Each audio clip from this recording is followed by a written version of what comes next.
பிதா குமாரன் பரிசுத்தாவின் திரியேக நாமம் நம் அனைவரையும் ஆசீர்வதித்து காப்பாராக. ஆமேன்.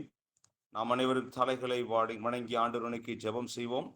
நேற்றும் இன்றும் என்றும் மாறாத எங்கள் அன்பின் பரலோக பிதாவே, மீண்டுமாக ஆண்டவரே உம்முடைய திருச்சமூகத்தில் இந்த புதன்கிழமையிலே நாங்கள் உம்முடைய திருச்சமூகத்தில் கூடி வந்து அழிவற்ற ஆசீர்வாதத்தை குறித்து சிந்திக்க நாங்கள் கூடி வந்திருக்கிறோம்.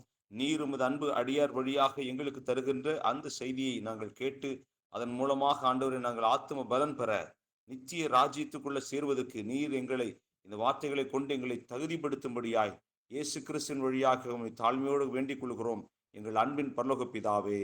ஆமேன். ஆமேன். ஆமேன். ஆண்டவர் மர்மை இரட்சகருமாகிய இயேசுவின் நாமத்தில் உங்கள் யாவரையும் வாழ்த்தி வரவேற்கிறேன். மீண்டுமாக ஒரு புதன்கிழமை மாலை வேளையிலே நாம் கர்த்தருடைய பாதத்திலே அமர்வதற்கு கர்த்தர் பாராட்டின கிருபைக்காக நான் நன்றி செலுத்துகிறேன். எனக்கு அருமையான தேவனுடைய அன்பு பிள்ளைகளே, இந்த நாளிலும் அழிவற்ற ஆசீர்வாதம் என்ற தலைப்பிலே நாம் கர்த்தருடைய சத்தியத்தை கற்றுக்கொள்ள போகிறோம். இந்த உலகத்திலே ஆசீர்வாதங்கள் என்றால் இன்றைக்கு பழைய உடன்படிக்கை, அதாவது பழைய ஏற்பாட்டு காலத்திலே சொல்லப்பட்டுள்ள யூதர்களுக்கு விசேஷமாக சொல்லப்பட்டுள்ள ஆசீர்வாதங்களை குறித்த செய்திகளையே நாம் கேட்கிறோம். அந்த ஆசீர்வாதங்கள் எல்லாம் சரீரம் சார்ந்தவை, உலகம் சார்ந்தவை. அந்த ஆசீர்வாதத்திற்கு குறிப்பிட்ட காலம் உண்டு, அதற்கு பிறகு அது அழிந்து போகக்கூடியது. அவர்கள் சுதந்திரித்த கானான் அந்த தேசம், இந்த பூமி என்றைக்கு அக்னியினால் அழிக்கப்படுகிறதோ அன்றைக்கு அது அழிந்து போகும். ஆனால் புதிய யுகத்திலே வாழ்கிற நமக்கு கர்த்தர் சொல்லுகிற கானான், கர்த்தர் தருகிற கானான் பரம கானான். இவ்விதமாக நியாய பிரமாணத்தினாலே சொல்லப்பட்ட ஆசீர்வாதங்கள் எல்லாம் இயேசுவின் பிறப்புக்கு பிறகு புதிய உடன்படிக்கையிலே நமக்கு அழிவற்ற ஆசீர்வாதங்களாக கற்றுத்தரப்படுகிறது. இந்த அழிவற்ற ஆசீர்வாதங்களை உணர்ந்து கொள்ளுகிற கிருபை கர்த்தரிடத்திலிருந்து நமக்கு வரணும்.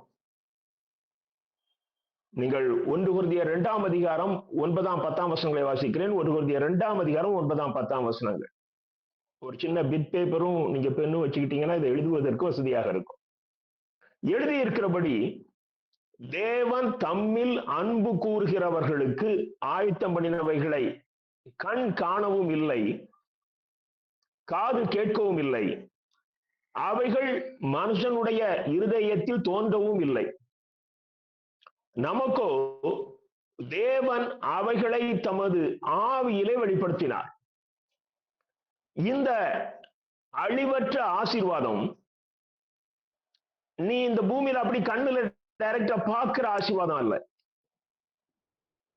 இந்த ஆசீர்வாதத்தை நான் ருசித்து உங்களோடு இப்பொழுது உரையாடி கொண்டிருக்கிறேன். அது எப்படி என்றால், எனக்குள்ளே இருக்கிற ஆவியானவர் அதை எனக்கு வெளிப்படுத்தினார். நான் 80 வயதோ 70 வயதோ 60 வயதோ வாழ்ந்து அனுபவிக்கிற அழிந்து போகிற ஆசீர்வாதம் அல்ல. அது நிச்சயத்துக்கு என்னை கொண்டு சேர்க்கிற ஆசீர்வாதம், நிச்சயத்திலே நான் அனுபவிக்க போகிற ஆசீர்வாதம். நீங்க சின்ன குழந்தை கையில ரூபா நோட்டை கொடுத்தீங்கன்னா அத பேப்பர் அப்படின்னு நினைக்கும். அதை நீங்கள் கண்டுகொள்ளவில்லை என்றால் அது கிழித்து விளையாடும். ஆனால் விவரம் தெரிந்தவர்களுக்கு அதனுடைய மதிப்பு தெரியும். இன்றைக்கு நாம் ஆவியிலே குழந்தைகளாக இருக்கிறபடியினால நமக்கு இந்த அழிவற்ற ஆசீர்வாதத்தினுடைய மகிமை தெரியவில்லை. ஒரு தாயார் முதிர்ந்த வயதிலே தனிமையில் இருந்திருக்கிறார்கள். இந்த கதை கேட்டுக்கலாம் நீங்க. அவங்களுடைய சன் வெளிநாட்டுல வேலை பார்த்திருக்கிறாரு. இது பல வருஷங்களுக்கு, கம்ப்யூட்டர் யுகத்துக்கு முந்தி நடந்த சம்பவம். தன்னுடைய தாயாருக்கு அவர் ஒவ்வொரு மாதமும் ரெகுலராக கிஃப்ட் செக் அனுப்பி இருக்கிறார். அந்த அம்மா அப்ப கிஃப்ட் செக்னு ஒண்ணு உண்டு. அத யார் கையில கிடைக்குதோ அவங்க கொண்டு போய் பேங்க்ல கொடுத்து பணமாக்கிக்கிடலாம். அந்த தாயார் அந்த செக்க ஒவ்வொரு மாதமும் கவர் வந்த உடனே அதை ஆசையாக உடைத்து பார்த்து விட்டு, இந்த மாசமும் பையன் ஒரு கிரீட்டிங்ஸ் கார்டு தான் அனுப்பியிருக்கிறான் அப்படின்னு சொல்லி அதை பைபிளுக்குள்ள வச்சிருவான். தன்னுடைய செலவுக்கு பணம் இல்லாமல் மற்றவரிடத்தில் கடன் வாங்கி அவர்கள் மிக கஷ்டப்பட்டு கொண்டிருக்கிறார்கள். வருஷம் கழித்து மகன் நேர்ல வரும் பொழுது அவர்கள் மிகுந்த வேதனைப்பட்டிருக்கிறார்கள். ஏன்பா நீ மாசம் மாசம் பணம் அனுப்பலன்னு சொல்லி. அந்த மகன் அந்த கார்டுகளை எங்கே என்று கேட்ட பொழுது அவர்கள் அந்த பைபிளுக்குள்ள எழுதி காட்டுறாங்க. அப்பொழுது அவர் அதனுடைய வேல்யூ, அந்த ஒவ்வொரு கார்டிற்கும் என்ன பண மதிப்பு என்று சொல்லி அவர் தாயாருக்கு எடுத்து சொல்லி இருக்கிறார். அந்த தாயார் மிகுந்த வேதனைப்பட்டிருக்கிறார். இன்றைக்கு கூட நமக்கு இந்த வேதத்திலே, இந்த புதிய உடன்படிக்கையின் யுகத்திலே வாழுகிற நமக்கு பழைய ஏற்பாட்டு ஆசீர்வாதங்கள் கிடையாது. அவை சரீரத்துக்குரியவை. இயேசு கிறிஸ்து கிட்ட எங்களுக்கு ஜெபிக்க கற்றுத்தார்கள் என்று கேட்ட பொழுது அவர் என்ன கற்றுக் கொடுக்கிறார்? நான் தினம் வந்து உங்ககிட்ட நிக்கிறேன், எனக்கு அதிகமான பணம் தாரும், எனக்கு அதிகமான உணவுப் பொருட்கள் தாரும், என் சந்ததிக்கு நான் சேர்த்து வைக்க வேண்டும் என்று சொல்லி அதில் ஏதாவது ஒரு வரி உண்டா? அன்றன்றுள்ள ஆகாரத்தை எனக்கு தார். இப்படி ஒரு பிரசங்கிப்பாரையானால் அவருக்கு காணிக்க வராது. அவர் நடத்துகிற ஊழிய ஸ்தாபனம் நடக்காது. ஆகவே தங்கள் பிழைப்புகளுக்காக வேதத்தை புறம்பாக பேசுகிற ஊழியக்காரர்கள் பெருகிவிட்டார். அதுதான் அப்போஸ்தலனாகிய பவுல் சொல்றாரு, நாங்க வசனத்தை வந்து எப்படி கலப்பா பேச மாட்டோம். நாங்கள் வேத வசனத்தை கலப்பாய் பேசுவதில்லை, அதை நாங்கள் துப்புரவாக பேசுகிறோம். எனக்கு அருமையான தேவனுடைய அன்பு பிள்ளைகளே, இந்த சத்தியத்தை நீங்கள் ஊண்ட கவனியுங்கள். இதுதான் உங்களுக்கு ஒரு அழிவற்ற ஆசீர்வாதத்தை கொண்டு வரும். இந்த ஆசீர்வாதத்தை நீங்கள் இம்மையிலும் மறுமையிலும் அனுபவிக்க போகிறீர்கள். மத்தேயு 25:34 பாருங்கள். மத்தேயு 25:34. என் பிதாவினால் ஆசீர்வதிக்கப்பட்டவர்களே, உலகம் உண்டானது முதல் உங்களுக்காக ஆயத்தம் பண்ணப்பட்டிருக்கிற ராஜ்யத்தை சுதந்திரித்துக் கொள்ளுங்கள். இயேசு கிறிஸ்து இந்த உலகத்திற்கு அவர் ராஜாவாக வருகிறார். அவர் இந்த உலகத்தை நியாயம் தீர்க்கும் பொழுது அவர் தம்முடையவர்களை, தம்மை பின்பற்றினவர்களை, தம்முடைய சித்தப்படி வாழ்ந்தவர்களை பார்த்து சொல்கிற வார்த்தை, என் பிதாவினால் ஆசீர்வதிக்கப்பட்டவர்களே. இதுதான் புதிய ஏற்பாட்டுல சொல்லப்பட்டிருக்கிற மிக உயர்ந்த ஆசீர்வாதம். என் பிதாவினால், அதோட உலகம் முடியுது. இந்த வார்த்தைக்கு பிறகு there is no more world. எனக்கு அருமையான தேவனுடைய அன்பு பிள்ளையே, உன்னை நோக்கி இந்த வார்த்தை வருமானால் நீ இந்த உலகத்திலே வாழ்ந்த நாட்கள் ஆசீர்வாதம் உள்ள நாட்கள். அதற்கு அடுத்த நம்ம காரியத்தை பார்க்கிறோம். 41 சபிக்கப்பட்டவர்களே என்று ஆரம்பிக்கிறார். அப்போ 2 வார்த்தைகள் தான் இந்த உலகத்திலே நாம் வாழ்ந்த வாழ்க்கைக்கு அர்த்தம் உள்ளதாக நியாய தீர்ப்பிலே நம்மை நோக்கி வருகிறது. இதுல எந்த வார்த்தை நாம அதிகமா விரும்புற வார்த்தை? ஆசீர்வாதம். அப்போ நம்மை நோக்கி இயேசு கிறிஸ்து என் பிதாவினால் ஆசீர்வதிக்கப்பட்டவர்களே என்று சொல்லுகிற ஒரு வாழ்க்கை வாழ வேண்டுமானால் அதுதான் அழிவற்ற ஆசீர்வாதம். நீங்க மார்க்கு 10:14 முதல் 16 பார்ப்பீர்களே ஆனால் அங்கே இயேசு கிறிஸ்துவை சுத்தி குழந்தைகள் நிற்கிறாங்க. சீஷர்கள் அவர்களை அதட்டுகிறார்கள். அப்ப இயேசு என்ன சொல்றாரு? சிறுவர்கள் என்னிடத்தில் வருவதற்கு இடம் கொடுங்கள், அவர்களை தடை பண்ணாதீர்கள், பரலோக ராஜ்யம் அப்படிப்பட்டவருடையது என்று சொல்லி அந்த குழந்தைகள்லாம் அணைச்சி அவர் என்ன செய்யறாராம்? வசனம் சொல்லுகிறது 16 அவர்களை அணைத்து கொண்டு அவர்கள் மேல் கைகளை வைத்து ஆசீர்வதித்தார். அவர் ஒன்னும் கையை வச்சு வார்த்தைகளை சொன்னார் என்று வசனம் இல்லை. அவர் ஆசீர்வதித்தார். அது அழிவற்ற ஆசீர்வாதம். அது அழிவற்ற ஆசீர்வாதம். அவர் இன்னொரு வார்த்தை சொல்றாரு, அந்த 15ஆம் வசனத்திலே, எவனாகிலும் சிறுபிள்ளையை போல் தேவனுடைய ராஜ்யத்தை ஏற்றுக்கொள்ளாவிட்டால் அவன் அதில் பிரவேசிப்பதில்லை. இந்த இன்னசென்ட் ஹார்ட், தேவனுடைய ராஜ்யத்துக்கு அடுத்த காரியங்களை நீ ஒரு குழந்தையை போல நம்பாவிட்டால் உனக்கு அந்த ராஜ்யத்துல பங்கு இல்லைன்னு சொல்லிட்டு அவர் அந்த குழந்தைகளை அரவணைத்து ஆசீர்வதிக்கிறார் என்றால் அந்த ஆசீர்வாதம் தேவ ராஜ்யத்துக்குரிய ஆசீர்வாதம். எனக்கு அருமையான தேவனுடைய அன்பு பிள்ளைகளே, அழிவற்ற ஆசீர்வாதத்தை சுதந்திரித்துக் கொள்ளுங்கள். ஒருவேளை அந்த செய்தி உங்களுக்கு கடினமா இருக்கலாம், போர் அடிக்கலாம். நீங்க ரெகுலரா வர்றவங்க, நீங்க அந்த இடத்தோட வந்திருக்க மாட்டீங்க நான் நம்புறேன். ஆனால் இன்னைக்கு செவிக்கினிய செய்திகளை தேடி ஓடுகிற காலம். யாராவது கொஞ்சம் கவர்ச்சிகரமா, தலைப்பே கவர்ச்சிகரமா போடணும். அந்த வார்த்தைகளை பார்த்து அதுல உட்கார்ந்தா கொஞ்ச நேரம், ஒரு 3/4 மணி நேரம் அல்லது ஒரு 1/2 மணி நேரம் அவருக்கு இன்ட்ரெஸ்டா இருக்கணும். அல்ல, 24 மணி நேரம் நமக்கு உபயோகமா இருக்கணும். நீ அதிகாலையில் எழுப்பி ஜெபிக்கணும். நீ பகல் நேரத்துல தனித்த ஆண்டவருடைய பாதத்துல உட்காரணும். நீ வேலைக்கு செல்வதா இருந்தால் இரவு நேரத்துல ஆண்டவருடைய பாதத்துல உட்காரணும். உன்னுடைய 24 மணி நேரமும் உனக்கு பிரயோஜனம் உள்ளதா இருக்கணும். சரீர பிரகாரமாக எக்ஸசைஸ் பண்ணலாம், நீங்க படிக்கலாம், நீங்க வேலை பார்க்கலாம், எல்லாம் நல்லது. ஆனால் ஆவிக்குரிய காரியங்களிலே நீங்கள் பொழுதுபோக்கை தேடி விடாதீர்கள். பொழுதுபோக்கு என்பது அது உலக பிரகாரமானது. அது உங்களுக்கு கொஞ்ச நேரம் கிடைப்பது நல்லதுதான், நீங்கள் அதை அனுபவிப்பது நல்லது. அது உங்களுடைய பரிசுத்தத்தை கெடுக்காத வண்ணம் பாதுகாத்துக் கொள்ளுங்கள். ஆனால் ஆவிக்குரிய காரியங்களிலேயும் சர்ச்சில் போய் உட்கார்ந்தா கொஞ்சம் இன்ட்ரெஸ்டா இவருக்கு செய்தி கொடுக்கணும். இவர் அந்த செய்தியை காட்டிட்டு வீட்டுக்கு வரும்பொழுது ஏதோ ஆண்டவர் பாதத்துல ஒரு மணி நேரம் உட்கார்ந்துட்டு வந்த பரிசுத்தவான் மாதிரி இவர் வருவார். நம்முடைய தலையில நாமே மண்ணள்ளி போட்டுவிடக் கூடாது. எனக்கு அருமையான தேவனுடைய அன்பு பிள்ளைகளே, கர்த்தர் எனக்கு கொடுத்த ஊழியம் என் ஜனங்களை என்னிடத்தில் வழி நடத்து. நீங்க பைபிள்ல பாத்தீங்கன்னா அநேக இடங்கள்ல ஆண்டவருடைய அந்த சத்தம் பாருங்க, ரொம்ப அழகா இருக்கும். என் ஜனங்கள் என்று சொல்லுவார். நாம் அவருடைய பிள்ளைகள். எனக்கு அருமையான தேவனுடைய அன்பு பிள்ளைகளே, நமக்கு அவர் தருகிற ஆசீர்வாதம் கொஞ்ச நேரம் கரங்களில வைத்து மறைந்து போகிற ஆசீர்வாதம் அல்ல.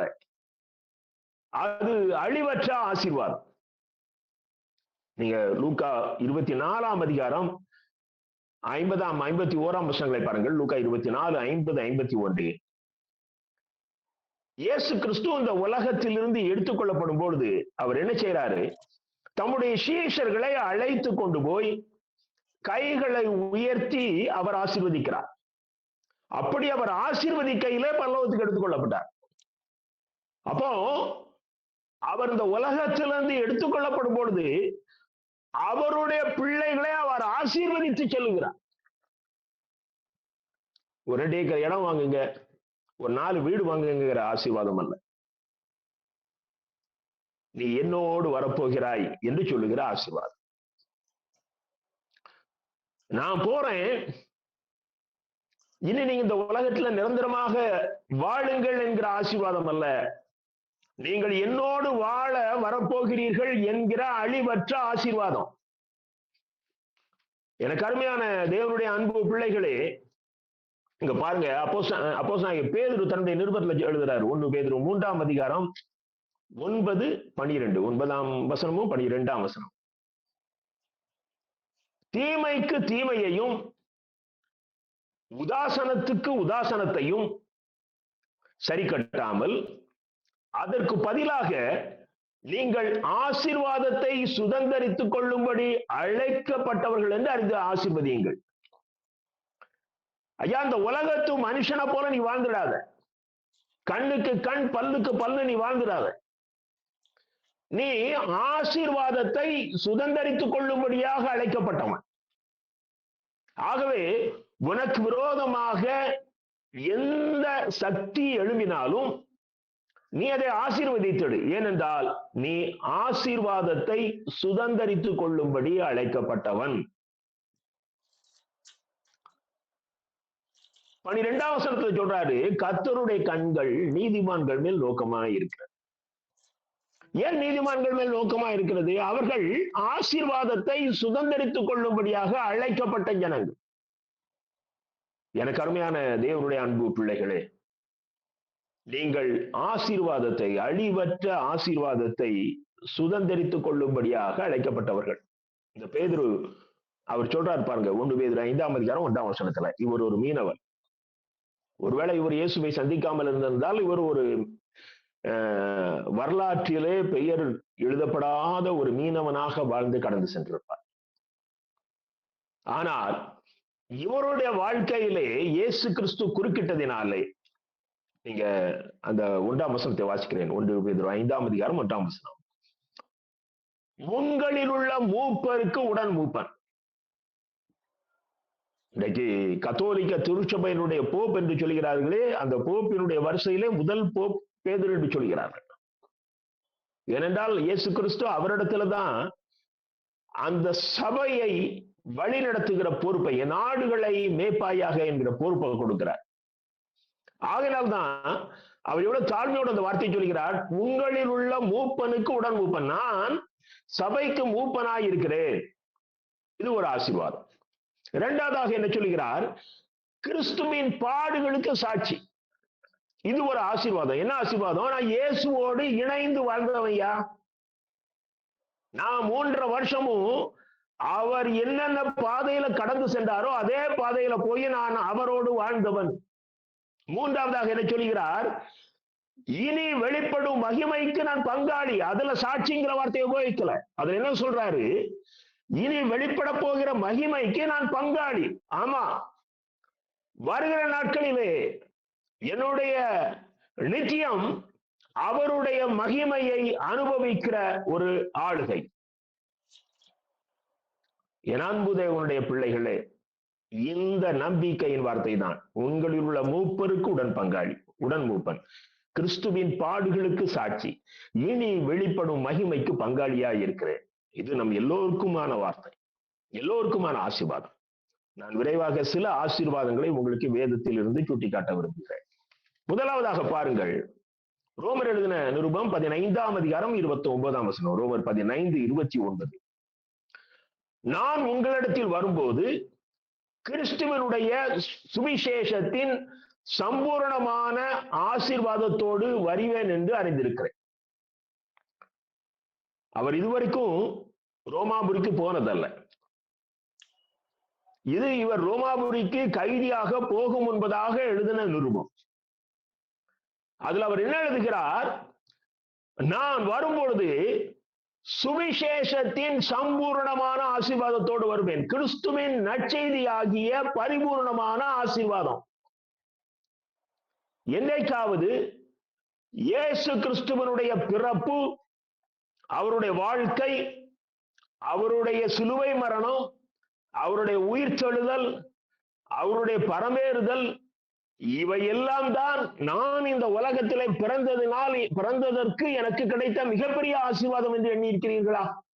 அதை எண்ணிவிடக் கூடாது என்பதற்குத்தான் அழிந்து போகிற இந்த நிலத்தையும் அழிந்து போகிற பேப்பர்களையும், பேப்பரும் கிடையாது, கற்பனையிலேயே பணத்தை வச்சிருக்கிறான், எல்லாமே சாஃப்ட் காப்பி. ஆக இப்படிப்பட்ட ஒரு நம்பிக்கையை நமக்கு கொடுத்து அந்த உயர்ந்த ஆசீர்வாதத்தை உணர முடியாமல் செய்துவிட்டான் பிசாசானவன் கிறிஸ்தவர்களை. நான் உலகத்தார சொல்லலை, கிறிஸ்தவர்களை. ஆமா, ஒரு கிறிஸ்தவ வீட்டுல கல்யாணம், அவன் பெருங்கோடீஸ்வரன், அது ஒரு பெரிய ஸ்டார் ஹோட்டல்ல நடக்குது. அங்க ஒரு ஊழியக்காரர் நின்று அவரை வாழ்த்துகிறார். இவர் கர்த்தருக்காகப்பட்ட பாடுகளினாலே கர்த்தருக்கு இவ்விதமாக இவரை உயர்த்தி இருக்கிறார் என்று சொல்லு. அதற்கு வேதத்துல எந்த எவிடன்ஸும் கிடையாது. அப்படி உயர்த்திருப்பாரே ஆனால் இன்னைக்கு இந்தியாவில் IMA, இந்தியன் மிஷனரி அசோசியேஷன் கணக்குப்படி 70,000க்கும் மேற்பட்ட மிஷனரிகள் இருக்கிறார். IMA பதிவு செய்யாத மிஷனரிகள் எல்லாத்தையும் கணக்கு சேர்த்தா 1,00,000க்கு மேல இருக்கலாம். இந்த மிஷனரிகள் இயேசுவுக்காக சொத்தை இழந்தவர்கள், குடும்பத்தை இழந்தவர்கள், சரீர சுகத்தை இழந்தவர்கள், சுகபோகமான வாழ்க்கையை இழந்தவர்கள், வேலையை இழந்தவர்கள், படிப்பை விட்டு கொடுத்தவர்கள். இவ்வளவு பாடுகளுக்கு பிறகு அந்த மிஷனரி மரிக்கும் பொழுது கொடிய வியாதி வந்து மரிக்கிறார். அந்த மிஷனரி மரிக்கும் பொழுது அவரிடத்துல பணம் கிடையாது. அவருடைய பிள்ளைகளுக்கு ஒரு நல்ல கல்வியை அவரால் கொடுக்க முடியவில்லை. ஆகையினால்தான் இன்னைக்கு டோனா ஊர்லையும் நார்த் இந்தியாவிலையும் 2 அந்த சந்தோஷ வித்யாலயா, அவங்க 2 ஸ்கூல்ஸ் நடத்துறாங்க. மிஷனரி பிள்ளைகளுக்கு நல்ல கல்வியை, தரமான கல்வியை கொடுக்க வேண்டும் என்பதற்காக. அப்போ அவங்களெல்லாம் கர்த்தர் உயர்த்தலங்க. இந்த உலக ஆசீர்வாதத்தை கொடுத்து பல ஒவ்வொரு மிஷனரி ஆண்டவர் கோடீஸ்வரன் ஆக்கல. ஆனா இவர் என்னதோ பாடுபட்டுட்டாரா, இவரை கர்த்தர் ஆசீர்வதிட்டாரா. இது அந்த பிரபல்யமான ஊழியக்காரர் மகிமைப்படுத்தி பேசுவது என்ன என்று சொன்னால், அநேக ஜனங்களுக்கு இடரலாக பேசுகிறார். எனக்கு அருமையான தேவனுடைய அன்பு பிள்ளைகளே, சத்தியத்தை சரியாக உள்வாங்கிக் கொண்டு ஆவியானவர் நமக்குள்ள இருந்து பேசணும். பேசக்கூடாது, அவர் பேசணும். சத்தியத்தை வேதத்தின் வசனத்தின்படிதான் ஆவியானவர் பேசுவார். வசனத்துக்கு புறம்பாக சொந்த கருத்துக்களை பேச முடியாது. எனக்கு அருமையான தேவனுடைய அன்பு பிள்ளைகளே, இங்க நம்ம பார்க்கிறோம், நான் சுவிசேஷத்தின் சம்பூரணமான ஆசீர்வாதத்தோட உங்ககிட்ட வருவேன் அப்படிங்கிறார். அப்போஸ்தலர் 28:16 பார்க்கிறோம். அவர் கைதியாக ரோமாபுரிக்கு போறாரு. அங்க அவர் ஒரு உத்தரவு பெற்றுக் கொள்கிறார். இன்னும் அங்க என்கொயரி நடக்கும், பல நாட்கள் நடக்க போகுது, பல மாதங்கள் நடக்க போகுது. ஆகவே நான் அந்த பகுதியிலேயே நான் ஒரு வீடை வாடகைக்கு எடுத்து அதில் உட்கார்ந்துக்கிறேன் அப்படின்னு சொல்லி பெர்மிஷன் வாங்குறேன். அந்த வீட்டுல உட்கார்ந்துக்கிட்டு அவர் என்ன செய்யறாரு பாருங்க.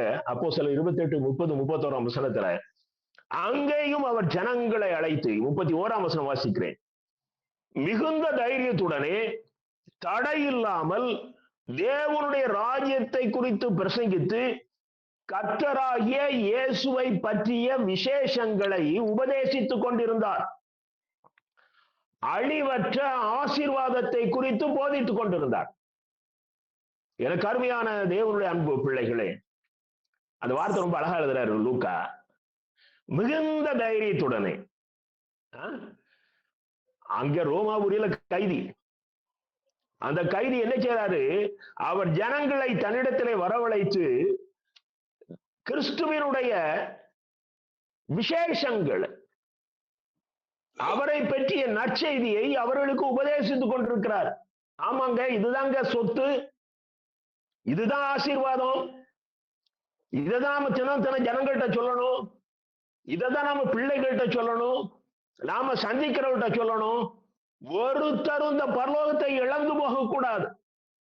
உன்னோட பழகினவர்கள் யாரும் இந்த உயர்ந்த ஆசீர்வாதத்தை இழந்து போக கூடாது. நான் பல முறை சொல்லி இருக்கிறேன். இத புரிய வைக்கணுங்கிறதுக்காகத்தான் இயேசு கிறிஸ்து ஐஸ்வர்யவான் லாசரு ஒரு சம்பவத்தை நமக்கு உதாரணமாக சொல்லி சென்றிருக்கிறார்.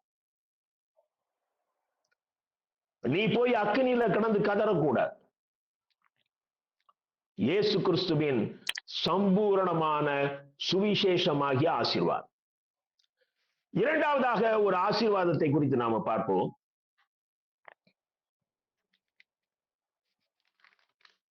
கலாத்தியர் 3:14. கலாத்தியர் 3:14. ஆபிரகாமுக்கு உண்டான ஆசீர்வாதம் கிறிஸ்து இயேசுவினால் புறஜாதிகளுக்கு வரும்படியாகவும் ஆவியை குறித்து சொல்லப்பட்ட வாக்குத்தத்தத்தை நாம் விசுவாசத்தினாலே பெறும்படியாகவும் இப்படி ஆயிற்று. இப்ப நான் 13 வாசிக்கிறேன். மரத்திலே தூக்கப்பட்ட எவனும் சபிக்கப்பட்டவன் என்று எழுதியிருக்கிறபடி கிறிஸ்து நமக்காக சாபமாகி நியாய பிரமாணத்தின் சாபத்திற்கு நம்மை நீங்களாக்கி மீட்டுக் கொண்டார். இங்க நாம பார்க்கிறோம், நியாய பிரமாணத்தின் மூலம் நமக்கு சாபம் வந்திருக்கு. நம்முடைய முதல் தாய் தகப்பன் ஆதாமுக்கும் ஏவாளுக்கும் கர்த்தர் கொடுத்த அந்த சாபம் அந்த இரத்த உறவின் வழியாக நம் ஒவ்வொருவருக்குள்ளும் இருக்கிறது. அப்போ இந்த சாபத்துக்காக ஒருவர் மரிக்க வேண்டியது அவசியம். அப்படி மரித்து இயேசு கிறிஸ்து நமக்காக சாபமானதினாலே அவர் நமக்கு பாவம், சாபம், மரணத்தில் இருந்து விடுதலையை பெற்றுக் கொடுத்திருக்கிறாரே, இது இரண்டாவது ஆசீர்வாதம். இந்த பாவத்தை நீ மேற்கொள்ளுகிற கிருபை உனக்கு ஆசீர்வாதமாய் கிடைத்திருக்கிறது. இந்த சாபத்தில் இருந்து உனக்கு விடுதலை உனக்கு ஆசீர்வாதமாக கிடைத்திருக்கிறது. உனக்கு இரண்டாம் மரணம் கிடையாது, இது உனக்கு ஆசீர்வாதமாக கிடைத்திருக்கிறது. எனக்கு அருமையான தேவனுடைய அன்பு பிள்ளைகளே, இந்த ஆசீர்வாதங்களை உங்களுடைய எந்த முயற்சியிலையும் நீங்கள் பெற்றுக்கொள்ள முடியாது. நீங்க ஒரு மிக பரிசுத்தமான ஒரு நல்ல ஊழியக்காரனுக்கு உங்களுடைய முழு சொத்தையும் கொடுத்தாலும் இந்த ஆசீர்வாதம் உங்களுக்கு கிடைக்காது. இது முழுவதும் இலவசம். அதை பெற்றுக்கொள்ள வேண்டுமானால் அந்த இயேசு கிறிஸ்துவை நீங்கள் சொந்த இரட்சகராக ஏற்றுக்கொள்ள வேண்டும். நீங்க ரோமர் 8ஆம் அதிகாரம் 2ஆம் வசனத்தை வாசிக்கிறேன். ரோமர் 8:2. கிறிஸ்து இயேசுவினாலே ஜீவனுடைய ஆவியின் பிரமாணம் என்னை பாவம், மரணம் என்பவைகளின் பிரமாணத்தினின்று விடுதலை ஆக்கிட்டு பவுல் சொல்றாரு. கிறிஸ்து இயேசுவினாலே ஜீவனுடைய ஆவியின் பிரமாணம், ஜீவனுடைய என்றால் வாழ்வுக்குரிய, இந்த வாழ்வு பூலோக வாழ்வு அல்ல, பரலோக வாழ்வு, வாழ்வுக்குரிய ஆவியின் பிரமாணம். நான் 1ஆம் வசனத்தை வாசிக்கிறேன் மீண்டும். ரோமர் 8:1. மாம்சத்தின்படி நடவாமல் ஆவியின்படியே நடக்கிறவர்களுக்கு ஆக்கினை தீர்ப்பில்லை. நாம் நம்முடைய இஷ்டப்படி இந்த உலகத்திலே என் சரீரம் எதை வாஞ்சிக்கிறதோ அதன்படி வாழாமல் நான் ஆவிக்குரிய வாழ்க்கை வாழ்வேனே ஆனால் எனக்கு தண்டனை தீர்ப்பு கிடையாது. அது புதிய மொழிபெயர்ப்புல இந்த ஆக்கினை தீர்ப்புக்கு நல்ல வார்த்தை கொடுத்திருக்கு, தண்டனை தருகிற தீர்ப்பு.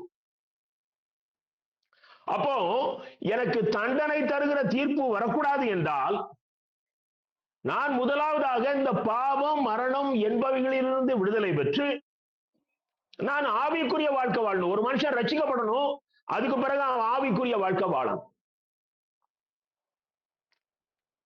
இந்த ஆவிக்குரிய வாழ்க்கையை வாழ்கிறவர்களுக்கு கர்த்தர் தருகிற அழிவற்ற ஆசீர்வாதம் பாவம், சாபம், மரணம் என்பவற்றிலிருந்து நிரந்தரமான ஒரு விடுதலையை கொடுக்கிறார். மூன்றாவதாக ஒரு அழிவற்ற ஆசீர்வாதத்தை பார்ப்போம். அனைவருக்கும் ஆவியானவருடைய அபிஷேகம் என்கிற ஆசீர்வாதம். நீங்கள் பழைய ஏற்பாட்டிலே பார்ப்பீர்களே, ஆனால் அவர் ராஜாக்களை அபிஷேகிக்கிறார். அவர் தேவனுடைய கூடாரத்தை செய்கிற பெசலேயலுக்கு விசேஷித்த ஞானம் வரும்படியாக அபிஷேகிக்கிறார். அவர் தீர்க்கதரிசிகளை அபிஷேகிக்கிறார். ஏசாயாவை அபிஷேகிக்கிறாரு, எரேமியாவை அபிஷேகிக்கிறாரு, இன்னும் மற்ற தீர்க்கதரிசிகள் எல்லோரையும் அபிஷேகிக்கிறார். ஆக தேவனுடைய ஊழியத்தை செய்கிறவர்களுக்கு அந்த விசேஷித்த அபிஷேகம் கிடைச்சது. நம்ம பழைய ஏற்பாட்டில் உள்ள சத்தியத்தை பேசுகிறோமே, அப்படியானால் நமக்கு எல்லாத்துக்கும் அபிஷேகம் கிடையாது. பழைய ஏற்பாட்டுல சாதாரண மக்கள் யாருக்குமே அபிஷேகம் கிடையாது. ஆனால் இந்த புதிய உடன்படிக்கையின் காலத்தில் வாழ்கிற நமக்கு கிடைத்திருக்கிற இன்னொரு அழிவற்ற ஆசீர்வாதம் பரிசுத்த ஆவியானவருடைய அபிஷேகம். அதை நீங்க ஒரு முறை பெற்றுக்கொண்டால் அவர் உங்களை பரிசுத்தப்படுத்தி உங்களோடு வாழ்ந்து உங்களை உருவாக்கி உங்களை பரலோகத்துக்கு அழைத்து செல்லும் வரைக்கும் அவர் உங்களோடு இருப்பார். நீங்க லூக்கா 24ஆம் அதிகாரம் 49ஆம் வசனத்தை பாருங்கள். லூக்கா 24:49. என் பிதா வாக்குத்தத்தம் பண்ணினதை இதோ நான் உங்களுக்கு அனுப்புகிறேன். நீங்களோ உன்னதத்தில் இருந்து வரும் பலனால் தரிப்பிக்கப்படும் வரைக்கும் எருசலேம் நகரத்தில் இருங்கள் என்றார். உன்னதத்தில் இருந்து வரும் பலன், இந்த பரிசுத்த ஆவியானவருக்கு மற்றொரு அருமையான பெயர் கொடுக்கிறாரு. அந்த பலன் உனக்கு பரலோகத்திலிருந்து வருகிற பலன். அது சரீர பலன் அல்ல. அது வயசானா உனக்கு வீக் ஆயிரும். இது நீ பெட்ரிடனா இருந்தா கூட நீ பவர்ஃபுல்லா இருப்பா. You may be sick. நீ வியாதிய சரீர பிரகாரமாக உனக்குள்ள வியாதி இருக்கலாம். ஆனால் நீ அபிஷேகம் பெற்றவனாக இருந்தால் அந்த பலன் உனக்குள்ள இருந்து ஆண்டவருக்கு வல்லமையாக உன்னை பயன்படுத்தும். எனக்கு அருமையான தேவனுடைய அன்பு பிள்ளைகள், என்ன அழகான வார்த்தையை பாருங்க. இயேசு கிறிஸ்து சொல்லுகிறார், உன்னதத்திலிருந்து வரும் பலனாகிய பரிசுத்த ஆவியானவர். யோவான் 14ஆம் அதிகாரம் 16ஆம் வசனத்தை பாருங்கள். யோவான் 14:16. நான் பிதாவை வேண்டிக் கொள்வேன், அப்பொழுது என்றென்றைக்கும் உங்களுடனே கூட இருக்கும்படிக்கு சத்திய ஆவியாகிய வேறொரு தேற்றரவாளனை அவர் உங்களுக்கு தந்தருள்வார். 17ஆம் வசனம், உலகம் அந்த சத்திய ஆவியானவரை காணாமலும் அறியாமலும் இருக்கிறபடியால் அவரை பெற்றுக்கொள்ள மாட்டாது. என கருமையான தேவனுடைய அன்பு பிள்ளைகளே, இங்கே நான் பார்க்கிறோம், ரொம்ப அழகா சொல்றாரு, நான் போவது உங்களுக்கு நலமா இருக்கும், நான் போவேன், ஆனால் இன்னொரு தேற்றவாளன், இயேசு கிறிஸ்து ஒரு தேற்றவாளன், அடுத்த தேற்றவாளன் பரிசுத்த ஆவியானவர். அப்போ அந்த தேற்றவாளன் வருவார், அவரை உலகம் அறியாது. இந்த உலகம் அப்படிங்கிறது இயேசுவை அறியாத புறவினத்தார் மாத்திரம் அல்ல. நல்லா கவனிச்சுக்கிடுங்க, இன்னைக்கு சபைக்குள்ள இருக்கிற உலகம், சபைக்குள்ள இயேசுவை அறியாத ஒரு கூட்டம் நிரந்தரமா உட்கார்ந்துகிட்டு இருக்குது. அவர்களுக்கு இந்த பரிசுத்த ஆவியானவரை பற்றிய தெளிவு கிடையாது. அததான் இயேசு அழகா சொல்கிறார், அவர்கள் அவரை அறியாதபடியினால் அவரை பெற்றுக்கொள்ள மாட்டார்கள், அவரை உதாசீனப்படுத்துவார். எனக்கு அருமையான தேவனுடைய அன்பு பிள்ளைகளே, புதிய யுகத்திலே வாழுகிற நமக்கு கிடைத்திருக்கிற மிகப்பெரிய ஆசீர்வாதம், மிகப்பெரிய அழிவற்ற ஆசீர்வாதம் ஆவியானவருடைய அபிஷேகம். நாமும் அப்போஸ்தலரை போல ஆவியானவருடைய அபிஷேகத்தினால் தேவனோடு என்றென்றைக்கும் இணைந்து வாழுகிறோம். ஹல்லேலூயா. எனக்கு அருமையான தேவனுடைய அன்பு பிள்ளைகளே, இன்னும் பாருங்க, அவர் லூக்கா 11ஆம் அதிகாரம் 13ஆம் வசனத்துல இயேசு சொல்றார் பாருங்க. லூக்கா 11:13, பொல்லாதவர்களாகிய நீங்கள் உங்கள் பிள்ளைகளுக்கு நல்ல ஈவுகளை கொடுக்க அறிந்திருக்கிற போது பரமபிதாவானவர் தம்மிடத்தில் வேண்டிக் கொள்கிறவர்களுக்கு பரிசுத்த ஆவியை கொடுப்பது அதிக நிச்சயம் அல்லவா? உங்க பிள்ளைகளுக்கு கேட்டாங்கன்னா நீங்க நல்ல நல்ல பொருள்லாம் வாங்கி கொடுக்குறீங்களே, அப்போ பரிசுத்த ஆவியானவர் நமக்கு கர்த்தர் தருகிற ஒரு நல்ல ஈவு,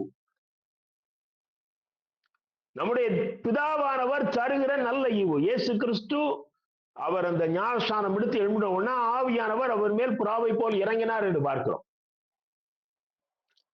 இன்னைக்கு இந்த ஆவியனுடைய அபிஷேகம் நாம் எல்லோருக்கும், இயேசுவுக்கு எந்த ஆவியானவர் கொடுக்கப்பட்டாரோ அதே ஆவியானவர் இந்த மாம்சத்துல வாழ்கிற நமக்கு கிடைச்சிருக்கிறது என்றால் இதை விட ஒரு அழிவற்ற ஆசீர்வாதம் என்ன வேணும்? நீங்கள் எபேசியர் 1ஆம் அதிகாரம் 13, 14 வசனங்களை பாருங்கள். எபேசியர் 1ஆம் அதிகாரம் 13, 14, நீங்களும் உங்கள் ரட்சிப்பின் சுவிசேஷமாகிய சத்திய வசனத்தை கேட்டு விசுவாசிகளான போது வாக்குத்தத்தம் பண்ணப்பட்ட பரிசுத்த ஆவியால் அவருக்குள் முத்திரை போடப்பட்டீர்கள். நாம ரட்சிக்கப்பட்ட பிறகு இந்த ரட்சிப்புக்குள்ள பாதுகாப்பா இருக்கணும். இந்த ரட்சிப்பை நாம இழந்து போகக்கூடாது. ஆகவே நாம் இந்த ரட்சிப்பை பாதுகாத்துக் கொள்ளும்படியாக நமக்கு ஆவியானவரை அருளி அவர் அதை முத்திரை போடுறாரு. இவன் இந்த ரட்சிப்பை இழந்து போகக்கூடாது என்பதற்காக. 14ஆம் வசனம், அவருக்கு சொந்தமானவர்கள் அவருடைய மகிமைக்கு புகழ்ச்சியாக மீட்கப்படுவார்கள் என்பதற்கு ஆவியானவர் நம்முடைய சுதந்திரத்தின் அச்சாரமாய் இருக்கிறார். அவருக்கு சொந்தமானவர்கள் யாரு? இன்றைக்கு இயேசு கிறிஸ்துவனுடைய ரத்தத்தினாலே கழுவப்பட்டோமோ அன்றைக்கு அவருடைய ரட்சிக்கப்பட்டு அவருடைய சொந்தமாக மாறுகிறோம். அவருக்கு சொந்தமானவர்கள், அவரால் மீட்கப்பட்டவர்கள் இந்த மகிமையை இழந்து போகக்கூடாது. நாம் அவருடைய மகிமைக்கு புகழ்ச்சியாக பரலோகத்திலே அவரோடு வாழப் போகிறவர்கள். ஆகவே அந்த சுதந்திரத்தின் அச்சாரமாக நமக்கு ஆவியானவர் இந்த உலகத்திலே தரப்படுகிறார். எவ்வளவு பெரிய ஒரு உயர்ந்த நோக்கத்தோடு ஆவியானவருடைய அபிஷேகம் கிடைக்குது. நாம் அதை எவ்வளவு சிம்பிளா, அதுவும் சில பெண்டிகாஸ்ட் சர்ச்சில் அந்த அந்நிய பாஷை பேச சொல்லி கம்பல் பண்ணி அவனுக்கு ஆர்டிபிஷியலா ஒரு அபிஷேகத்தை கொடுத்து அவனும் தனக்குள்ள அபிஷேகம் இருக்குன்னு நம்பிக்கிட்டு சர்ச்சில் வந்த அந்நிய பாஷை, வீட்டுல போனா அவலமான பாஷை. எனக்கு அருமையான தேவனுடைய அன்பு பிள்ளைகளே, ஆவியானுடைய நிறைவை பெற்றவர்கள் வேத புத்தகத்தை வாசிப்பதிலே வித்தியாசமானவர்கள். ஏனென்றால் அவர்கள் படிக்கும் பொழுதே ஆவியானவர் அருகில் இருந்த புத்தக வேதத்தை கற்றுக் கொடுக்கிறார். அவர்கள் சத்தியத்தை புரிந்து கொள்வதிலே வித்தியாசமானவர்கள். அவர்கள் சபையிலே ஜனங்களை பார்ப்பதிலே வித்தியாசமானவர்கள். அவர்கள் விசேஷமான போதகர்கள், அவர்கள் விசேஷமான மூப்பர்கள், அவர்கள் விசேஷமான தீர்க்கதரிசிகள். கர்த்தர் நமக்கு ஆவியானவரை தந்திருப்பதனுடைய மிக உயர்ந்த நோக்கம் என்ன என்றால், அவருக்கு இணையாக அவருடைய சிம்மாசனத்திலே அமர்கிற மிகப்பெரிய ஆசீர்வாதத்தை தருவதற்காக தான் இந்த பூமியிலே வாழும் பொழுது அவர் நமக்கு இந்த ஆவியினுடைய நிறைவை தருகிறார். நான்காவதாக ஒரு ஆசீர்வாதத்தை பார்க்க போகிறோம். தகப்பன் பிள்ளை என்கிற உறவை கர்த்தர் நமக்கு தருகிறார். இதை விட என்ன வேணும்? பழைய ஏற்பாட்டுல பிதாவே, ஆண்டவரே, தேவனே இப்படி அழைத்து கொண்டிருந்தார்கள் ஜனங்கள். அவருடைய மகிமையை மாத்திரம்தான் பார்க்க முடியும். அப்படிப்பட்ட அந்த மோசே கூட அவர் அப்பான்னு அழைக்க முடியல. கர்த்தர் அவரை என் நண்பர் என்று சொன்னார். ஆனால் மோசே அவரை தேவனே, ஆண்டவரே என்றுதான் அழைத்தார். ஆனால் இந்த புதிய உடன்படிக்கையிலே அவரை அப்பா என்று அழைக்கிற ஒரு உரிமையை கர்த்தர் நமக்கு கொடுத்திருக்கிறாரு. இது ஒரு அழிவற்ற ஆசீர்வாதம் இல்லையா? எவ்வளவு பெரிய ஆசீர்வாதம்! அது இயேசுவுடைய உரிமை, இயேசுக்குரிய உரிமை இன்றைக்கு நமக்கு கிடைக்கப்பட்டிருக்கிறது. நீங்க யோவான் 20ஆம் அதிகாரம் 17ஆம் வசனம். யோவான் 20ஆம் அதிகாரம் 17ஆம் வசனம். இயேசு மரியாளை நோக்கி, என்னை தொடாதே, நான் இன்னும் என் பிதாவினிடத்திற்கு ஏறி போகவில்லை. நீ என் சகோதரரிடத்திற்கு போய், நான் என் பிதாவினிடத்திற்கும் உங்கள் பிதாவினிடத்திற்கும் என் தேவனிடத்திற்கும் உங்கள் தேவனிடத்திற்கும் ஏறி போகிறேன் என்று அவர்களுக்கு சொல்லு என்கிறார். என்ன ஒரு அருமையான வார்த்தை பாருங்க. ஏனென்றால் அவர்களுக்கு தான், அந்த அப்போஸ்தலர்களுக்கு தான் முதல்ல அந்த உரிமை கிடைக்குது. என் சகோதரர்கிட்ட போய் சொல்லுங்கிறாரு. தெய்வம் சொல்லுகிற ஒரு வார்த்தை, கடவுள் சொல்லுகிற வார்த்தை. அவர் ஜனங்களை பார்த்து என்ன சொல்லுகிறார்? என் சகோதரர். இப்ப அடுத்தாப்புல என்ன வார்த்தை சொல்றார் பாருங்க. நான் என் பிதாவினிடத்திற்கும் உங்கள் பிதாவினிடத்திற்கும். அவர் எனக்கும் அப்பா, உங்களுக்கும் அப்பா. ஆகையினால்தான் அவர் அந்த கர்த்தருடைய ஜெபத்திலே அவரை அப்பா என்று தான் அழைக்கிறார். இப்படிப்பட்ட மிகப்பெரிய உரிமையை, இந்த அழிவற்ற ஆசீர்வாதத்தை இந்த புதிய யுகத்திலே நமக்கு கர்த்தர் கொடுத்திருக்கிறார். நாம ஆண்டவர்கிட்ட எப்படி வேணாலும் பேசலாம், எல்லாவற்றையும் பேசலாம். நம்முடைய இருதயத்துல ஒளிவு மறைவு இல்லாமல் பேசலாம். நாமே பேசலாம். நமக்கு இடையில மீடியேட்டர் கிடையாது, நமக்கு இடையில பிரதான ஆசாரியன் கிடையாது. நாம மகா பரிசுத்த ஸ்தலத்துக்குள்ள போக வேண்டியதில்லை. நாம் எந்த இடத்தில் இருக்கிறோமோ அந்த இடத்திலிருந்தே கூப்பிட்டால் அவர் நமக்கு பதில் கொடுக்க சித்தம் உள்ளவராயிருக்கிறார். ஏனென்றால் அவர் தகப்பன், நாம் அவருடைய பிள்ளைகள். யோவான் 1ஆம் அதிகாரம் 12ஆம் வசனம் விதமாக சொல்கிறது. யோவான் 1:12. அவருடைய நாமத்தின் மேல் விசுவாசம் உள்ளவர்களாய் அவரை ஏற்றுக்கொண்டவர்கள் எத்தனை பேர்களோ அத்தனை பேர்களும் தேவனுடைய பிள்ளைகளாகும்படி அவர்களுக்கு அதிகாரம் கொடுத்தார். அத்தனை பேர்களும் அவருடைய பிள்ளைகளாகும்படி. ஆகையினால் தான் நாம் இன்னைக்கு ஈரோடுல இருக்கிற நாம் எல்லாரும் அவருடைய பிள்ளைகள். எனக்கு அருமையான தேவனுடைய அன்பு பிள்ளைகள், இதை விட என்ன பெரிய அந்தஸ்து வேணும் உனக்கு? நீ இந்த உலகத்தை படைத்த கடவுளுடைய இதை உனக்கு சொல்லி தரல, ஆகையினால உனக்கு ருசிக்க தெரியல. எனக்கு தெரியுது, நான் ருசிக்கிறேன். ஐ ஆம் த சன் ஆஃப் காட். நான் தேவனுடைய மகன். ஆகையினால்தான் எனக்கு சின்ன சின்ன தேவைகள் இருந்தாலும் அவருக்கு சொல்லிருவேன். எனக்கு இதெல்லாம் தேவை இருக்கு பாம்பு, அவர் தருவார். எனக்கு அருமையான தேவனுடைய அன்பு பிள்ளைகளே, இதுதான் நமக்கு கிடைத்திருக்கிற மிக உயர்ந்த அழிவற்ற ஆசீர்வாதம். அடுத்த வசனம் பாருங்க. யோவான் 1ஆம் அதிகாரம் 13ஆம் வசனத்தை பாருங்கள். அவர்கள் தேவனால் பிறந்தவர்கள், அவர்கள் மாம்சத்தினாலோ பெற்றோருடைய சித்தத்தினாலோ பிறந்தவர்கள் அல்ல. அவர்கள் தேவனால் பிறந்தவர்கள். நாம் தேவனால் பிறந்தவர்கள். நம்முடைய மறுவறுப்பு அங்க ஆண்டவர் அங்கே வலியுறுத்தி கூறுகிறார். எவன் ஒருவன் இந்த உலகத்துல பாவ மன்னிப்பின் நிச்சயத்தை பெற்று மறுபிறப்படைகிறானோ அப்பதான் அந்த ஆதாம் வழியா நமக்கு வந்து அந்த சாபத்தின் ரத்தத்துல இருந்து, அந்த உறவுல இருந்து நமக்கு விடுதலை கிடைச்சி புதிய ஆதாமாகிய இயேசு கிறிஸ்துவின் சந்ததிக்குள் பிரவேசிக்கிறோம். அதுக்கு பிறகு நம்மகிட்ட ஓடுற ரத்தம் இயேசு கிறிஸ்துவின் ரத்தம். அந்த ரத்தம் தான் நமக்குள்ள போய் நம்மளை சுத்திகரித்திருக்கு. என் அன்பு தேவனுடைய பிள்ளைகளே, தகப்பன் பிள்ளை என்கிற உறவின் ஆசீர்வாதம். எபேசியர் 1ஆம் அதிகாரம் 6ஆம் வசனத்தை பாருங்க. எபேசியர் 1ஆம் அதிகாரம் 6ஆம் வசனம். தம்முடைய தயவுள்ள சித்தத்தின்படியே நம்ம இயேசு கிறிஸ்து மூலமாய் அவருக்கு சுவிகார புத்திரராகும்படி முன்பிருத்திருக்கிறார். இயேசு கிறிஸ்து அவருக்கு டைரக்ஷன். ஆனால் இயேசு கிறிஸ்து மூலமாய் நாம் அவருடைய சுவிகார புத்திரர்.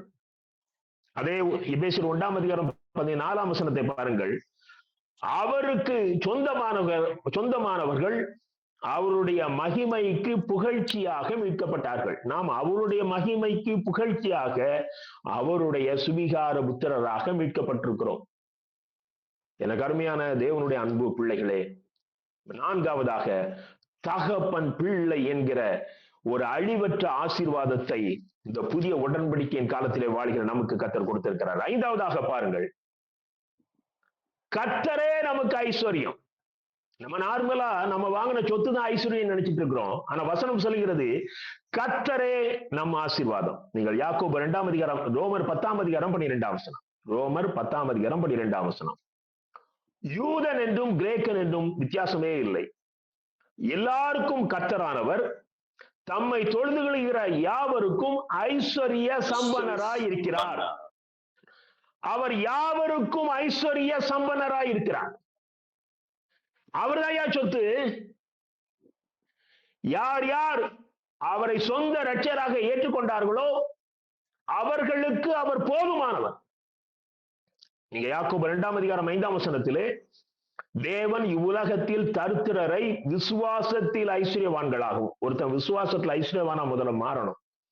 தம்மிடத்தில் அன்பு கூறுகிறவர்களுக்கு வாக்கு தத்தம் பண்ணின ராஜ்யத்தை சுதந்தரித்துக் கொள்ளுகிறவர்களாகவும் தெரிந்து கொள்ளவில்லையா? அப்ப என்ன கொடுக்கிறாரு? அவனுக்கு ஒரு நிலையான விசுவாசத்தை.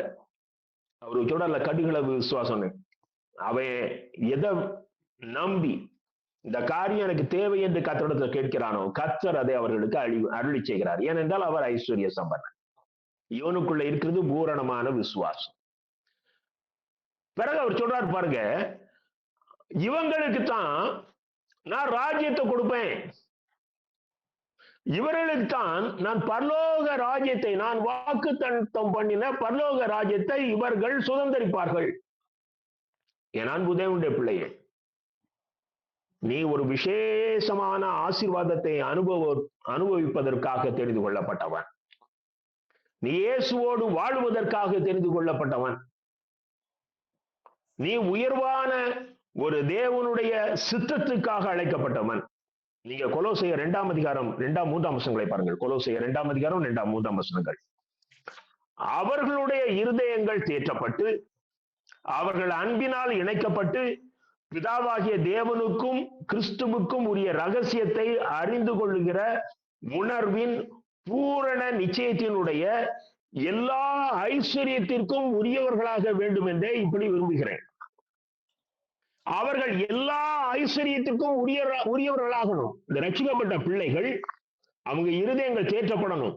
அவங்க தேவனோடு அன்பினால் இணைக்கப்படணும். அவர்கள் பிதாவாகிய தேவனுக்கும் இயேசு கிறிஸ்துவுக்கும் உரிய ரகசியத்தை அறிந்து கொள்கிற, நல்லா கவனி, ஆண்டவருக்கும் குமாரனுக்கும் ஒரு ரகசியம் இருக்குது.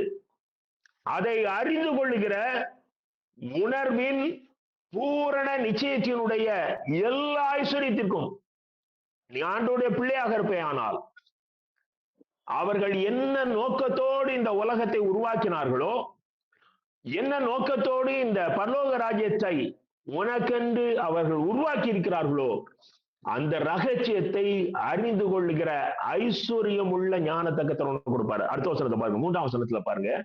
அவருக்குள் ஞானம் அறிவு என்பவைகளாகிய பொக்கிஷங்கள் எல்லாம் அடங்கி இருக்கிறது. ஹல்லேலூயா. அவருக்குள் ஞானம் அறிவு என்கிற பொக்கிஷங்கள் எல்லாம் அடங்கி இருக்கிறது. ஆமா, இந்த பொக்கிஷத்தை கர்த்தர் உனக்கு தருகிறார். கர்த்தரே நமக்கு ஐஸ்வர்யம்.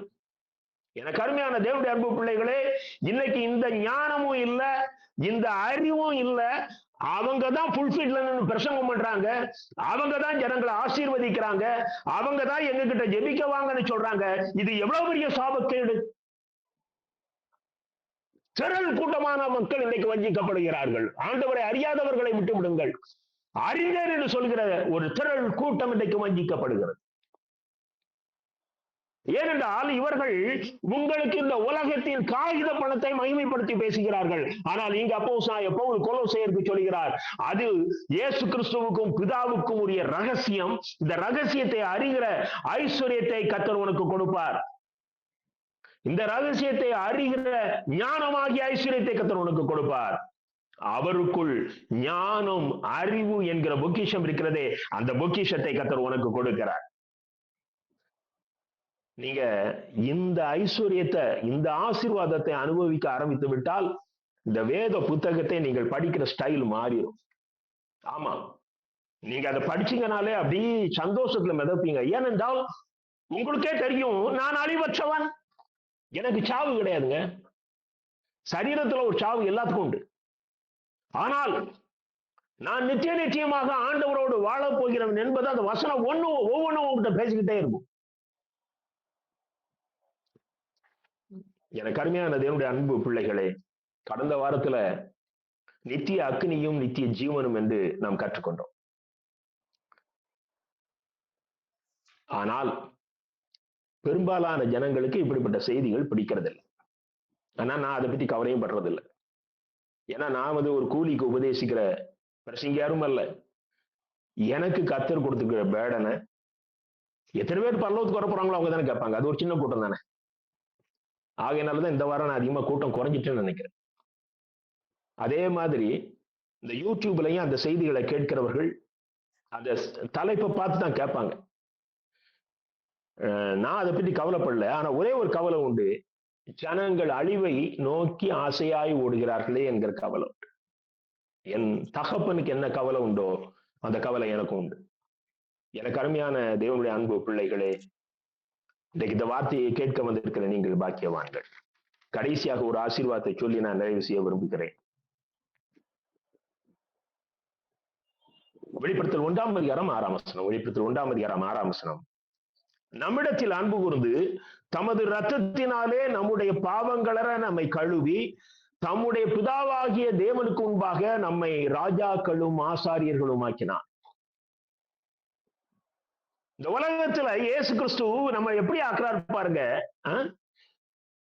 இந்த உலகத்தில் ராஜாக்கள் எப்படியோ வர்றாங்க, எப்படியோ போறாங்க, கடைசியில ஜெயிலுக்கு போறாங்க. ஆனால் கர்த்தர் நம்ம எப்படி ராஜாவாக்குறாராம்? இயேசு கிறிஸ்து பிதாவாகிய தேவனுக்கு முன்பாக நம்மை ராஜாக்களும் ஆசாரிகளும் ஆக்கினார். இதெல்லாம் நீங்க சிந்திச்சு பார்த்திருக்கீங்களா? இது ஒரு போலியான வார்த்தை இல்லைங்க. வேதத்துல எழுதின எல்லாம் அப்படியே நடக்கும். நீ இன்னைக்கு ஆசாரியனா இருக்கிறா, நீ ராஜா, கிங். எப்போ நீ 1000 வருஷம் அரசாட்சியில இந்த உலகத்துல அரசாள போகிறாய். வெளிப்படுத்தல் 5:10 பாருங்க. வெளிப்படுத்தல் 5:10. எங்கள் தேவனுக்கு முன்பாக எங்களை ராஜாக்களும் ஆசாரியர்களும் ஆக்கினீர், நாங்கள் பூமியிலே அரசாளுவோம் என்ற பாட்டை பாடினார்கள். எனக்கு அருமையான தேவனுடைய அன்பு பிள்ளைகளே, இன்னைக்கு 6 அழிவற்ற ஆசீர்வாதங்களை பார்த்தோம். கிறிஸ்துவனுடைய சுவிசேஷத்தின் சம்பூர்ணமாகிய ஆசீர்வாதம், பாவம், சாபம், மரணம் என்பவற்றிலிருந்து விடுதலை பெற்ற ஆசீர்வாதம், ஆவியானவரின் அபிஷேகத்தை பெற்றுக்கொண்டேன் என்ற ஆசீர்வாதம், கடவுளே எனக்கு ஐஸ்வர்யம் என்கிற ஆசீர்வாதம், கர்த்தர் எனக்கு தகப்பன், நான் அவருடைய பிள்ளை என்கிற உறவின் ஆசீர்வாதம், அரசாளுகிற உரிமையை தருகிற ஆசீர்வாதம். எனக்கு அருமையான தேவனுடைய அன்பு பிள்ளைகளே, கர்த்தர் தம்முடைய ஐஸ்வர்யத்தின்படி உங்கள் குறைவுகளை எல்லாம் இயேசுவுக்குள் மகிமையிலே நிறைவாக்குவார். எல்லாத்தையும் இங்கே நிறைவாகிரும் நினைக்காதீங்க. பிலிப்பியர் 4ஆம் அதிகாரம் 19ஆம் வசனம். என் தேவன் தம்முடைய ஐஸ்வர்யத்தின்படி உங்கள் குறைவுகளை எல்லாம் கிறிஸ்து இயேசுவின் மகிமை, கிறிஸ்து இயேசுவுக்குள் மகிமையிலே உங்களுக்கு நிறைவாக்குவார். ஆகையினாலே நீங்கள் ஆசீர்வாதமாக இருப்பீர்கள். இந்த உலகத்துல உங்களுடைய தேவைகள் எல்லாம் நீங்கள் கூப்பிட்ட குரலுக்கு கர்த்தர் சந்திப்பார். ஒருவேளை சில காரியங்கள் உங்களுக்கு நடக்கவில்லை என்றால் அது இப்பொழுது வேண்டாம் என்று கர்த்தர் சொல்லுகிறார். ஆனால் நீங்கள் தேவையோடு மற்ற மனிதரிடத்துல கையேந்துவதற்கு அவர் உங்களை அனுமதிப்பதில்லை. அவர் உங்களுக்கு மேலான ஆசீர்வாதத்தை வைத்திருக்கிறார். நான் முதலில் வாசித்த வசனத்தை வாசிக்க விரும்புகிறேன். 1 கொரிந்தியர் 2ஆம் அதிகாரம் 9ஆம் 10ஆம் வசனம். எழுதியிருக்கிறபடி தேவன் தம்மில் அன்பு கூறுகிறவர்களுக்கு ஆயத்தம் பண்ணினவைகளை கண் காணவும் இல்லை, காது கேட்கவும் இல்லை, அவைகள் மனுஷனுடைய இருதயத்தில் தோன்றவும் இல்லை. நமக்கோ தேவன் தமது ஆவியிலே அவைகளை வெளிப்படுத்தினார். எனக்கு அருமையான தேவனுடைய அன்பு பிள்ளைகளே, இன்னைக்கு உலகத்தாருக்கு இந்த கூட்டத்துல வரணும், இன்னைக்கு வர வேண்டாம்னு தீர்மானிச்சவங்களுக்கு ஆண்டவர் வெளிப்படுத்தல. வந்திருக்கிற உங்களுக்கு கர்த்தர் வெளிப்படுத்தி இருக்கிறார். நீங்கள் ஆசீர்வதிக்கப்பட்டவர்கள், நீங்கள் அவரோடு பரலோகத்திலே வாழப் போகிறவர்கள். கர்த்தர் உங்களை எப்படி பார்க்கிறார்னா என் பிள்ளையேன்னு பார்க்கிறாரு. கர்த்தர் உங்களை எப்படி பார்க்கிறார்னா என்னுடைய ஆசாரியனே என்று பார்க்கிறார். கர்த்தர் உங்களை எப்படி பார்க்கிறார் என்றால் என்னோடு இந்த உலகத்தை அரசாளப் போகிறவர்களே என்று பார்க்கிறார். மிக உயர்ந்த ஆசீர்வாதத்தை கர்த்தர் உங்களுக்கு வைத்திருக்கிறார். கர்த்தர் மிகவும் மேலான ஆசீர்வாதத்தினால் இந்த உலகத்திலும் உங்கள் கண்ணீரை துடைத்து உங்கள் தேவைகளை சந்தித்து ஆசீர்வதிப்பாராக. ஆமென். நேசிக்கிற நல்ல பிதாவே, மகிழ்ச்சியான இந்த இரவு நேரத்திலும் நீர் எங்களுக்கு தந்திருக்கிற இந்த மேலான ஆசீர்வாதங்களுக்காக ஆண்டவரே, எங்கள் கண்களுக்கு மறைக்கப்பட்டிருக்கிற எங்கள் காதுகளுக்கு ஆண்டவரே, எங்கள் காதுகளை சென்றடையாத ஆசீர்வாதங்களை, மகிமையான ஆசீர்வாதங்களை, மறைந்திருக்கிற ஆசீர்வாதங்களை இந்த நாளிலே எங்கள் கண்கள் முன்பாக நிறுத்தினதற்காக நாங்கள் நன்றியோடு நம்ம துதிக்கிறோம். ஸ்தோத்திரிக்கிற கர்த்தாவே, உலகம் அழிந்து போகிற ஐஸ்வர்யத்தை தேடுகிறது, ஆனால் கர்த்தருடைய பிள்ளைகளுக்கோ தேவன் அழியாத மகிமையான ஐஸ்வர்யமாகிய ஆசீர்வாதத்தை ஆண்டவரை வைத்து சென்றிருக்கிறீர் என்று சொல்லி இந்த நாளில் நாங்கள் கேட்டோம். அந்த ஆசீர்வாதம் என்னென்ன ஆசீர்வாதங்கள் என்பது இந்த நாளில் கேட்டோம் சுவாமி. ஆண்டவர் சம்பூர்ணமான சுவிசேஷத்தினாலே கிடைக்கிற மீட்புடைய ஆசீர்வாதத்தை வைத்திருக்கிறீர். இலவசமாய் ஆண்டவரை அந்த மீட்பாகிய சுவிசேஷத்தை ஆண்டவர் நாங்கள் கேட்டு மீட்படைவதற்கான ஆசீர்வாதத்தை முன்வைத்திருக்கிறீர். வாஞ்சியோடு நாங்கள் தேடும் பொழுது சுவிசேஷத்தின் வாசல்கள் ஆண்டவர் எங்களுடைய வாழ்க்கையில திறக்கப்படுவது, எங்களுடைய வாழ்க்கையில மீட்பின் வாசல் திறக்கப்படும் என்று சொல்லி நாங்கள் கேட்டோம். மாத்திரமல்ல ஆண்டவர், அதன் வழியாக விடுவிக்கப்படுகிற பாவம், சாபம், மரணம் என்கின்ற ஆண்டவரே இது காரியங்களிலிருந்து விடுவிக்கப்பட்டு தண்டனையிலிருந்து விடுவிக்கப்படுகிற ஒரு மேலான ஆசீர்வாதத்தை வைத்திருக்கிறீர். அப்படி மீட்கப்பட்டவர்களுக்கு ஆண்டவர் மீட்கப்படும் நாளுக்கு முத்திரையாகப்பட்டு வச்சிருக்கிற பரிசுத்த ஆவின் அபிஷேகத்தை தந்து அதற்கு பின்பாக அவர்கள் பாவத்திலிருந்து விடுவிக்கப்பட்டு பாவத்தின் மேல் ஜெயம் எடுக்கப்படுகிற ஒரு வாழ்க்கைக்குள்ளாக நடக்கும்படியாக நீர் நல்ல ஆண்டவரே ஒரு மேலான ஆசீர்வாதத்தை, உன்னத ஆசீர்வாதத்தை நீர் ஆண்டவர் தந்திருக்கிறீர். ஒருவேளை அன்பின் ஆண்டவரே அப்படிப்பட்ட பலனை பெற்றுக்கிற கொண்டு சுகவீனமாய் படுத்தாலும் அவர்கள் சரீரம் சுகவீனமாய் இருக்கும், ஆனால் ஆவியும் உற்சாகம் உள்ளதாய் பலனுள்ளதாய் ஆவின் பலனாக அவர்களுக்குள்ள ஆவியானவர் கிரியை செய்வார் என்று சொல்லி நாங்கள் கேட்டோம். மாத்திரமல்ல ஆண்டவரே, எங்களுக்குள்ள நீ வைத்திருக்கிற அந்த ஆசீர்வாதத்தில் மேன்மையான ஆசீர்வாதத்தில் அன்பின் ஆண்டவரே தகப்பன் பிள்ளை என்கிற அந்த மேலான ஆசீர்வாதத்தை ஆண்டவரே கிறிஸ்து நம்முடைய முதல் குமாரன் ஆண்டவரே எங்களுக்கு நீ எங்களின் தத்து பிள்ளைகளாக அடாப்ஷனாக எங்களை வைத்துக் கொண்டு சுவாமி. ஆண்டவரே, எதற்கும் தகுதியில்லாத எங்களை உங்களுடைய பிள்ளைகளாக ஆண்டவரை ஏற்றுக்கொள்வதற்கு நீ தைரியமாய் இறங்கி வந்து உங்களுடைய ரத்தத்தினால எங்களை கழுவி தூய்மைப்படுத்தி உங்களுடைய பிள்ளைகள் ஆகும்படி அதிகாரத்தை எங்களுக்கு தந்திருக்கிறீர். அப்பா பிதாவை என்று கூப்பிடுகிற உரிமை எங்களுக்கு தந்திருக்கிறீர். அதிகாரம் மாத்திரமல்ல, உண்மை அப்பா என்று கூப்பிடுகிற உரிமை எங்களுக்கு தந்திருக்கிறீர். மேலான ஆசீர்வாதத்தை எங்களுக்கு வைத்திருக்கிறீர். ரட்சிக்கப்படுகிறவர்களுக்கு அந்த மேன்மையான ஆசீர்வாதத்தை நீ வைத்திருக்கிறேன் என்று சொல்லி நாங்கள் கேட்கிறோம். மாத்திரமல்ல அன்பின் ஆண்டவரே, உண்மை நீர் எங்களுக்கு பெரிய ஒரு ஐஸ்வர்யமாக இருக்கிறீர் கர்த்தாவே. உண்மை சுதந்திரத்துக் கொண்டவன் ஒரு மாபெரும் சொத்துக்காரன ஐஸ்வர்யனாக அந்த பூமியில வாழ்கிறான் என்று சொல்லி அன்பின் ஆண்டவர் இந்த நாளில் நாங்கள் கேட்டோம். கிறிஸ்துவுக்குள்ளாக ஆண்டவரே ஞானம், அறிவு என்கிற பொக்கிஷம், மேலான பொக்கிஷம் இருக்கிறது. அவரை அடைந்தவன் இந்த ஞானம், அறிவு என்கிற பொக்கிஷத்தை பெற்றுக் கொண்டிருக்கிறான். கிறிஸ்துவை அடைந்தவன் ஆண்டவரை ஜீவனுடையவனாக இருக்கிறான் என்று சொல்லி பார்க்கிறோம். மறுபிறப்பின் அனுபவத்துக்குள்ளாக இருக்கிறவன் தேவனுடைய பிள்ளைகளாக அந்த கிருபத்தை தந்திருக்கிற ஆண்டவரே. கடைசியாக ஆண்டவரே, நீர் எங்களை ஒன்றுமில்லாத இருக்கிற எங்களை ராஜாக்களும் பிரபுக்களுமாக மாற்றி உம்மோடு கூட அரசாளுகிற அந்த பாக்கியத்தை நீர் தந்திருக்கிற சுவாமி. ஆமாண்டவரே, சீசர்களுக்கு கொடுத்தீர். எங்களுக்கு என்ன ஆசீர்வாதம் எங்களுக்கு இருக்க போகுது? நானும் எல்லாவற்றையும் பின்பற்றி வந்தோமே, எல்லாரும் நியாயம் தீர்க்கிற என்னோடு கூட அரசாளுகிற நியாயம் தீர்க்கிற அந்த பெரிதான பாக்கியத்தை உங்களுக்கு தந்திருக்கிறேன் என்று சொல்லி அவர்களுக்கு சொன்னீர்.